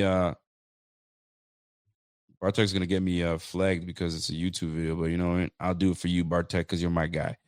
So 2 minute mark. You say it's at the 2 minute mark? Yes, it is. It is at the 2 minute mark. So the 2 minute 30 mark. So let me just pause that real quick, and then we'll get it played in a second. So this was the Colin Cowherd show, actually. Okay, let me just remove that real quick and share my screen. Share the old screen. By the way, shout out to everybody tuned in. I appreciate you guys having some patience with your boy while I go and play this clip. I don't know what I'm going to be hearing, but we're about to listen to this clip and see what takes place.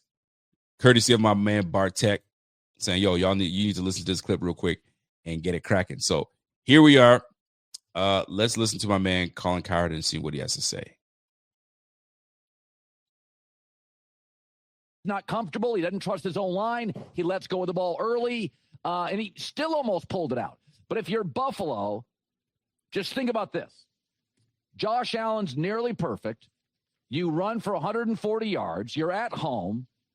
You're perfect in the red zone. You dominate time of possession. You win the turnover battle.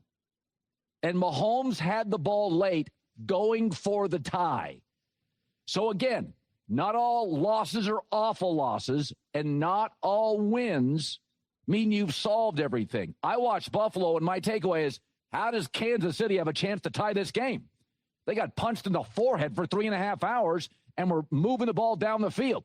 I mean, that stuff was nightmare fuel for Buffalo late. You're thinking, oh, they're not going to do it again after they clanked the field goal. So the one thing, though, we kept saying last year, Kansas City, Philadelphia was the best team last year. I think right now there's an argument the LA Rams are the best team for the second straight year. The best teams over in the NFC, not the AFC. AFC's got the better quarterbacks. I think the NFC's got the better teams. Debatable. But last year, this team was unbeaten, 11-0 in one-score games. And now they're 0-4. The only team worse in the league's the Texans. So that's your company. So the last 2 years, Kansas City's had a hole on that offensive line. They had to let go of Joe Thuney this year. Joe Thuney's now a Bear. So Buffalo, don't pat yourself in the back. Howie Roseman's already made a move. Go upgrade wide receiver. Go up. Well, we didn't. We didn't upgrade wide receiver. So what are you going to do? Nothing. So you got to deal with what you got. Here's the deal. I don't expect Colin Cowherd to know all the details about the Buffalo Bills because this guy covers a lot of sports, right? It's not just football, and he doesn't just cover one team. I on the other hand do.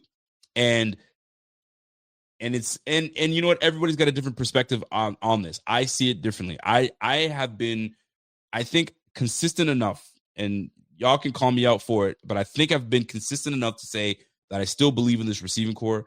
I just need better play from Josh, and I need better play calling from Joe Brady. And if we can get those two in lockstep, it opens up everything else for the offense. And they just need to figure out what they're trying to do. And I think what it looks like, they're going to try to build this offense and run it through Kincaid. And if that's the case, I'm okay with it. Run the football, run it through Kincaid and Khalil Shakir. Fine. But make it consistent that people know that's what's coming. And now you can start utilizing the weapons like Curtis Samuel, utilizing the weapons like Josh Palmer when he comes back, and then utilizing Elijah Moore. I really do believe Elijah Moore is a better receiver than we're making him look like, and we're not utilizing him to his potential. I really don't. And we got a glimpse of it last game with one target, one reception, but it was a key reception. And you can see how quickly and fast he moves on the field. So find a way to find a role for him. So that's why I feel like this receiving room is not as dire as people may make it seem. Would I have liked to add another piece? Of course I would. Who wouldn't? But I'm not also dying and thinking this receiving core is horrid. I think that it's a culmination of all. If the O-line's blocking, the plays are being called correctly, and Josh is executing, I think we're going to be all right. That's the way I look at it. My man Walter believes that I have too much faith in the receiving core that hasn't earned it. So who's the most battle-tested receiver on this team? Probably Shakir. You're probably right. Maybe Josh Palmer can be in there. But let's keep it honest too, right? Josh Palmer being away for what? It's been 4 weeks now that he's been off. 4 weeks. I think that's gonna help this offense a little bit more. And I believe that we'll start to see a different dynamic of this offense with Palmer being back, and now them figuring out everyone with their pieces and how they do it. Now, I'm out on this whole everybody eats business. I'm out on that. You guys have heard me say it before. I ain't want to hear it. Get the guys the ball that deserve the football and roll with it. So if Kincaid is hot, roll with Kincaid. If you can sprinkle in Keon where he needs to be, then boom. Sprinkle in Josh Palmer where he needs to be. I think that we have something here. But it's been yet to be seen. My man Palmer has as many TDs as everybody on the stream. I know. Believe me. But I still see good things coming his way. Am I disappointed that we did not make any trades? Excuse me. What did Deborah say? Deborah says, I agree with you about the receivers. They need to be put in a better position. 100% they do. 100% they do. I've said this before. I'm going to say it again. Take each one of these receivers and put them on a quality, competent, and savvy offensive coordinator.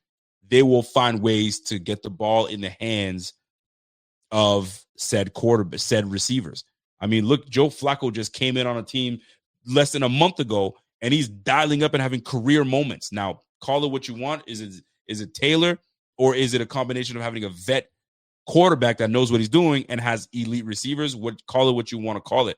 But if I would have put Keon Coleman on there, I'm sure they would have found a route for him and found something for him. So I just think we haven't tapped into our receivers as much as we should. Hopefully that is what we start seeing going forward, but we'll see. We shall see. My man Terrence says, I agree with Colin, though. I think he was referring to the defense. I know he was referring to the defense. I'll go back to that. He goes, he's pretty much saying that we let the Kansas City Chiefs pretty much march back into this game where they had no business doing it. I mean, it's still the Kansas City Chiefs, though. And this is the one thing that I gotta say. You're never really blowing out the Bills. I mean, when's the last time the Bills got blown out? The last time I felt that the Bills got blown out was the playoff game against the Cincinnati Bengals. I can't remember another game where the Bills were absolutely blown out. They just looked out of place. The most recent one I can think of is that Cincinnati playoff team, the playoff game.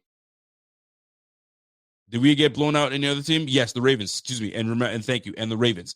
Those were the two that I can remember recently, right? I had to go further back. So Ravens, yeah, we got blown out that game. That was no doubt, right? But we got a lick back. But the point I'm trying to make is, rare will you see the Bills just get absolutely owned. It's just rare. It's not often. So for you to think that the Bills were just going to just beat down the Chiefs and they weren't going to fight back and not make it a close game, that's insane. That's insane. We were punching me in the forehead for 3 quarters. Yeah, but you still got Andy Reid, and it's 4 quarters the last time I checked. is four quarters. 4 quarters. I mean, shoot, the Ravens were beating our brakes in week 1.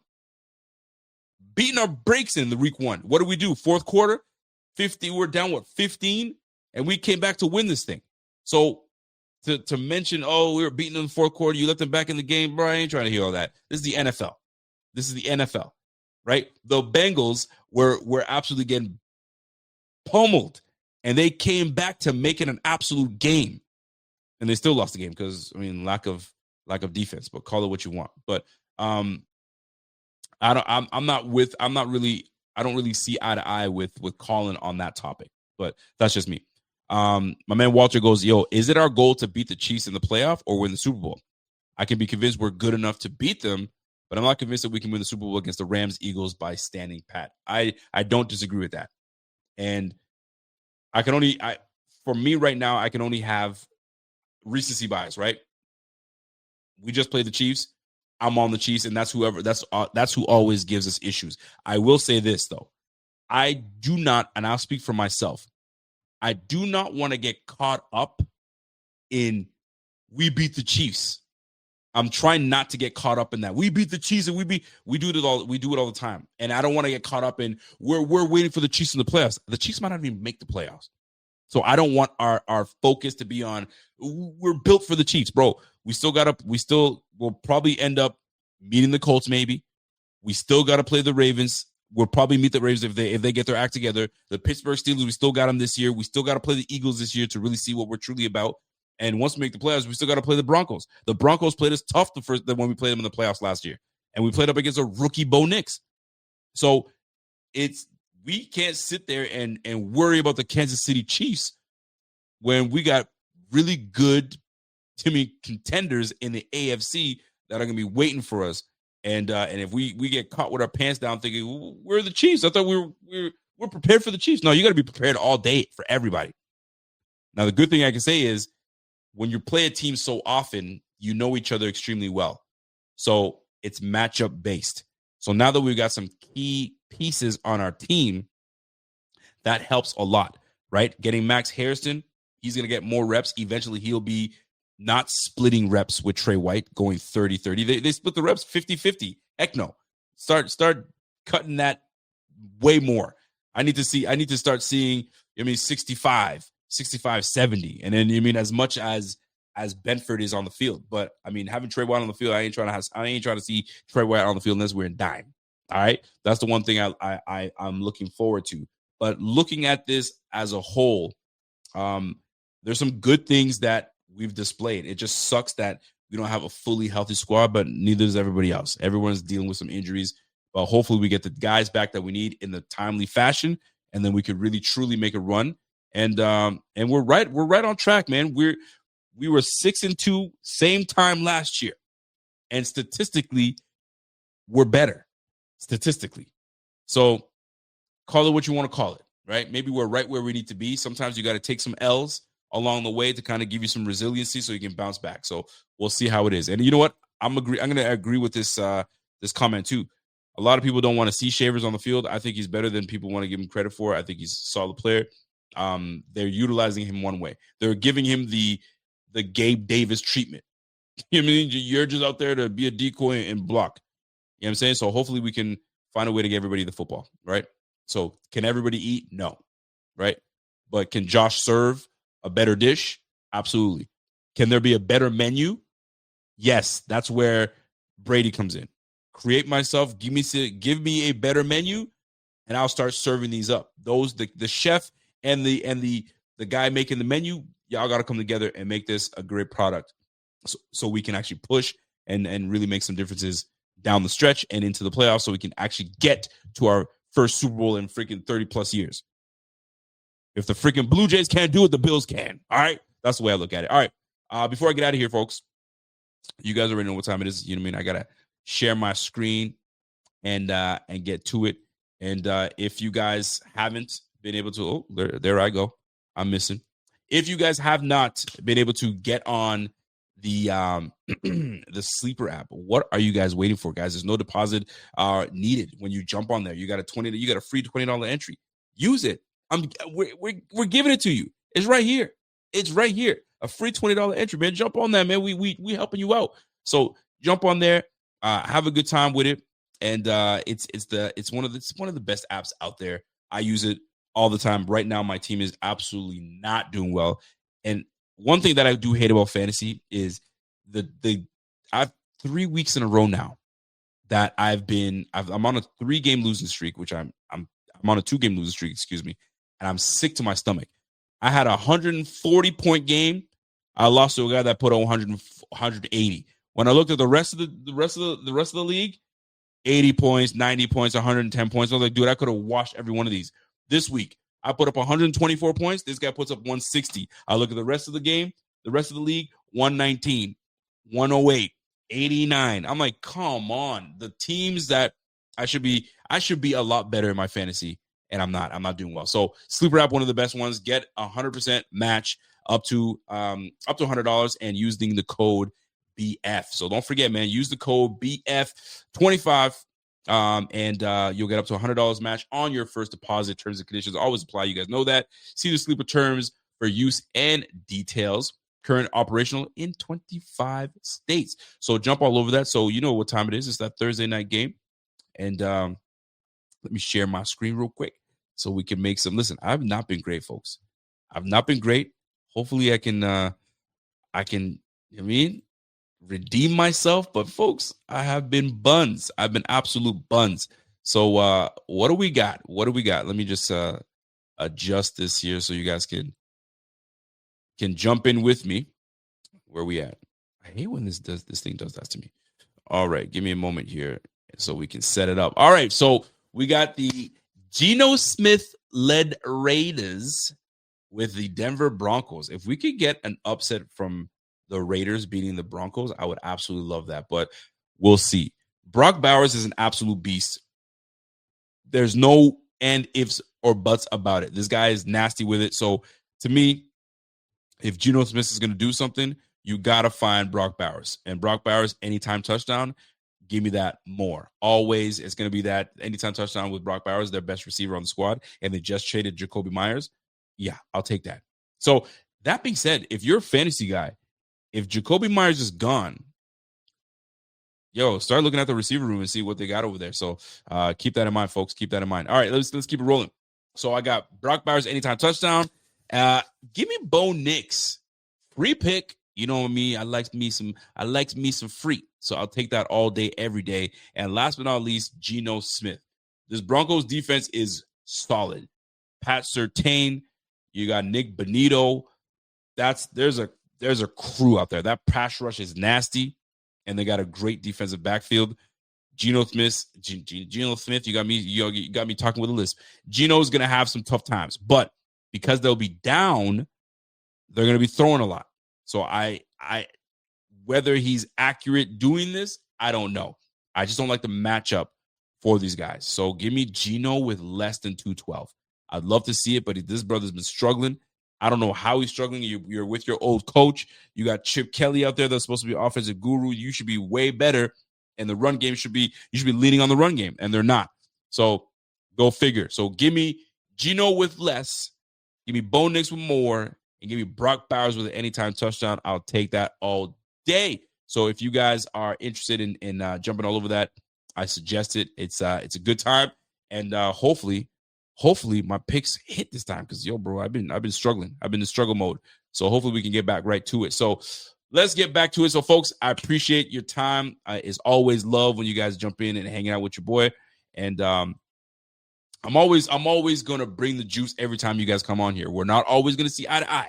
I think we all know that. I think we're onto it. But we'll see how it all plays out. Now let's keep it here. Let's keep it here for a quick second. Although the Bills did not make a trade for anybody, but they did make moves on the practice squad, which really sucks because I like Jimmy Charlo. Jimmy Charlo was a great story. He even got signed to the the active roster. Then he was cut and then brought back to the practice squad, and then he got removed. They terminated that brother's contract, so now he's a free agent. How crazy is that? You go from being on your couch at mom and dad's place to being on an active roster at your ultimate high, and then now you're back to being without a job. That sucks. That really does suck. I feel for the brother, so I'm hoping that they find some room to, you know what I'm saying, give him a futures contract later on. But right now, the guy's got no spot on the squad. Not only that, they got rid of Wilkinson, one of the bright spots as a receiver of the practice squad. He's been developing, and he had some moments in practice. He had some moments in camp, but this is a big boy game, and we gotta start bringing guys onto our squad. So we are most likely going to be working players out. So be on the lookout for that. I know the Bills will be adding to the practice squad. Question is who? I mean, I just saw somebody in the chat say we're working out Casey Toohill. Why bring Casey Toohill? What the hell is he going to bring to the squad? Anyway, working out Casey Toohill. So, I mean, shoot, if we're working that guy out, cool. I mean, isn't Christian Wilkins still available? Yo, go find Christian Wilkins. I mean, I don't care. Like, listen, those two will get along just fine. If he wants to stick a little finger here and there, I mean, Josh will just say, yo, man, just chill out, bro. we ain't doing that here. And plus, Josh has got a lot of guys that got his back. So if Christian Wilkins wants to get weird, I mean, we're gonna get weird on you too. So here it is. The Bills put to bed the trade deadline. We didn't make anything happen. It's not the end of the world. We'll survive. We're gonna be all right. But there are some guys that can still be out there that are, I mean, listen, let's keep it real. Asante Samuels is still out there. He just got cleared by his doctor. I know they had some kind of fusion. Those really do suck, but he got cleared by one of the best doctors in the game. So that could be a piece that we bring onto the team. Do we need that piece? No. Do we need a defensive tackle / defensive end? Yes. So we'll see. Matt Perino what did Matt Perino say? Why is my screen? Oh my gosh, I hate when this happens, man. All right, I got to do it this way. All right, better. So Matt Perino reported that Kingsley Jonathan as well. Beane loves his old scraps. Oh God, Beane's got to stop with that, man. He's got to stop with that. I understand that you want to bring guys that are familiar with the system and familiar with this and familiar with that. And I'm a fan of Kingsley Jonathan. I was a fan when he was on the squad. But you don't got to go back. Stop going back to your exes, man. Golly. Beane got that complex to go back to his ex because, I mean, she scratched my back a certain way. I liked it. I mean, she made my favorite mac and cheese. She knows how I like my ramen noodles. Man, stop that, man. Golly. Like, you left them for a reason. Quit going back. Unless they doing something real good for you, you ain't gotta do all that. Anyway, see if my man Christian Wilkins is available. I mean, we could use some talent on that defensive tackle. I mean, we could use some talent. But anyway, that's my time. I hope you guys enjoyed this show. Do me a favor, smash that like before you guys get out of here. And if you guys enjoyed the show, you guys know what to do. Subscribe to the channel. Tell your friends. Tell your peoples. And let's get this channel going up, man. The dream for this channel is to get over 100,000 subs. I mean, it's a grind. We'll get there. By the way, salute to my guy, Jeff King in the building. What up, Jeff? What's happening? There's a good for a hookup. That's it. Anyway, you guys have a great one. You guys have a fantastic. Let me sign out with my beautiful jazz music, my little jazz and funk. And we'll catch you guys on the flip, man. So for the rest of your night, folks, it's your boy, and I'm gone. Have yourself a good one.